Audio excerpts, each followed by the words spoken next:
The truth about the coronavirus pandemic, according to China. Wear a mask. Don't wear a mask. Stay at home. It's violating human rights. Over the past year, China's been trying to convince the world that it has handled the crisis well. In an effort to shift any blame for the outbreak, Beijing launched an all-out information offensive, fighting the assumption it all started in Wuhan and undermining Western vaccines. State media and officials have been keen to highlight the death of people who've received Pfizer shots, questioning the safety of Western vaccines without basis. We have seen evidence that audiences internationally are engaging in content produced by Chinese state media outlets surrounding vaccine hesitancy, surrounding concerns about the Western vaccines. These messages are in some cases quite effective because it's reinforcing doubts that people may already be having.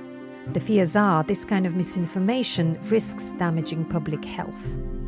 China's determination to push its counter-narrative on the crisis goes back to the origins of COVID-19. Almost 2 years later, after the shutdown... This report by the Chinese state channel CGTN suggests that the virus came not from China, but from a military research base in the US.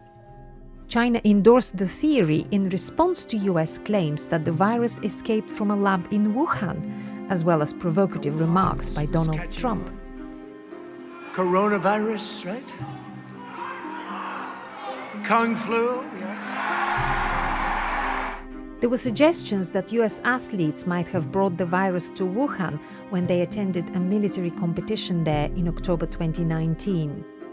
The Fort Detrick claim was amplified by a host of actors, state media outlets abroad in many languages, the so-called wolf warrior diplomats taking a fiery new brand of diplomacy to Twitter, and the huge network of bots.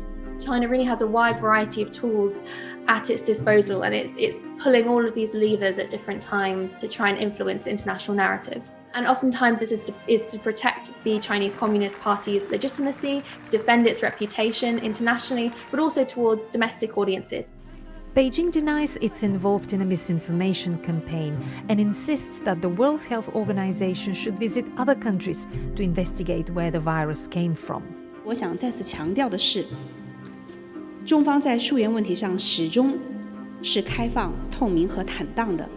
In the meantime, China continues to portray itself as a global force for good, helping others out of the crisis.